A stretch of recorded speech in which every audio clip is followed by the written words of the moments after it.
नमस्कार, मैं स्वामी बालमुकुंदाचार्य, अखिल भारतीय संत समिति राजस्थान अध्यक्ष और अभी हवा महल विधानसभा से नवनियुक्त विधायक के रूप में समस्त हमारे भारतवर्ष के मतदाता और हमारे भारतवर्ष के हमारे जन नायक सभी आप लोगों को मैं नमस्कार करता हूं। कल एक वीडियो वायरल हुआ मेरा, जिसमें अधिकारियों से मैं बात कर रहा हूं।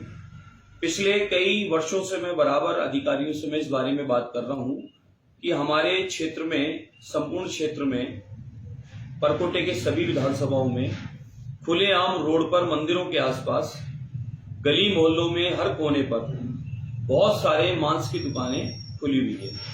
और मांस की दुकानें खुली है। मांस की दुकान का नियम होता है कि आप कोई सा भी काम मांस का करते हैं, कच्चा पक्का जो भी काम करते हैं, उसमें आपको ढक्के रखना पड़ता है, लाइसेंस लेना पड़ता है, सब चीजों का आपको ध्यान रखना होता है। लेकिन मैंने ये अनुभव किया कि मैंने शिकायतें कई बार कई जगह की है और कई संस्थानों के, संगठनों के, माताओं बहनों के मेरे पास में शिकायतें लगातार आई है कि साहब हमारे क्षेत्र में खुलेआम हर कोने पर मांस की दुकान खुली हुई है। कोई बिरयानी के नाम से है, कोई चिकन सेंटर के नाम से, कोई किस नाम से है।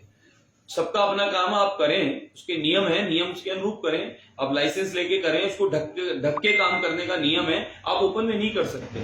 इसका कई बार निवेदन किया अधिकारियों को। कल मैंने अधिकारियों को सुबह से फोन करना चालू किया, बहुत सारे लोग आए हुए थे कि साहब इस क्षेत्र में ऐसे ऐसे हो रहा है, हमारे गोविंद जी के मार्ग में हो रहा है, हमारे ताड़केश्वर जी के मार्ग में हो रहा है, हमारे हनुमान जी के मंदिर के मार्ग में हो रहा है, हमारे गली के अंदर हो रहा है, गली के बाहर हो रहा है। हर जगह लगभग हजारों की संख्या में मांस की दुकानें खुली है। कोई दिक्कत नहीं, खुली है, खोले, जिसको खाना वो खाएगा, जिसको बेचना बेचेगा। मेरा इतना सा निवेदन था कि इनको आप चेक करें, नियम अनुरूप काम करें, और जो नियम से नहीं है उनको आप बंद कर दें, और नियम जब लागू हो जाए तो वो खोलें, हमें कोई आपत्ति नहीं है। और उन्होंने, अधिकारियों ने संतोषजनक जवाब न देते हुए कहा ये उनका काम है, ये उनका काम है, ये उनका काम है। एक मौके पे अधिकारी 3 घंटे बाद आए टीम लेके, तो मैंने कहा साहब आपने कहा कि ये बिल्कुल नियम से चल रहा है, तो आप मौके पे चलिए। मौके पे हम गए, उन्होंने 10-12 दुकान को पूछा, एक को भी लाइसेंस नहीं था। अधिकारी गए तो वो छोड़ के भाग गए, दुकान को शटर मार दिया, चले गए। और उस बात को इस तरीके से माहौल बनाया गया कि जैसे मैं किसी के खिलाफ हूं।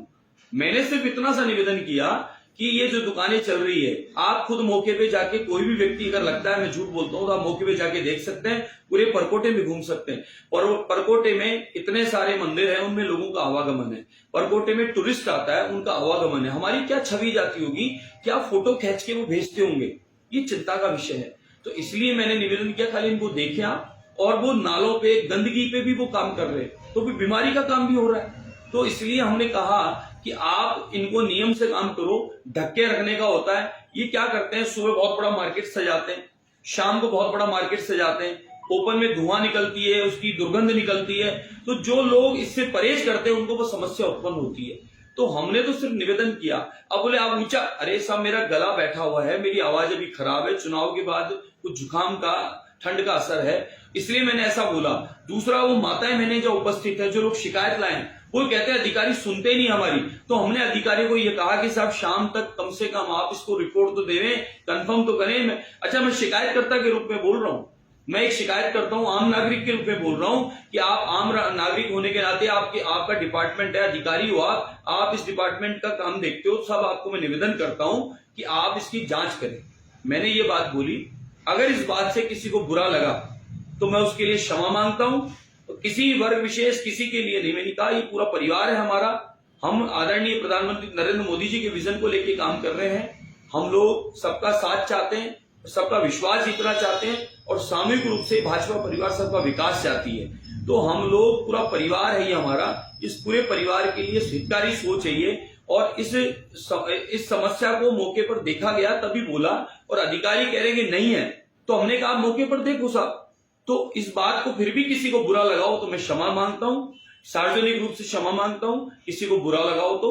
बाकी अधिकारियों से फिर मेरी प्रार्थना, निवेदन रहेगा साहब कि आप एक बार इस पूरे क्षेत्र को इस तरीके से देखें। टूरिज्म पॉइंट है, अध्यात्म नगरी है, यहाँ किस प्रकार से कैसे लोगों का आना होता है, हमारी छवि खराब होती है। इसलिए मैंने आपको निवेदन किया, और आप सब से मुझे उम्मीद है कि आप सब मुझे सहयोग करेंगे, और हम लोग मिलकर हमारे पूरे संपूर्ण विधानसभा को आदर्श विधानसभा, स्वच्छ विधानसभा और स्वस्थ विधानसभा हम लोग बनाएंगे। मैं इतना ही कहना चाहूंगा। नमस्कार।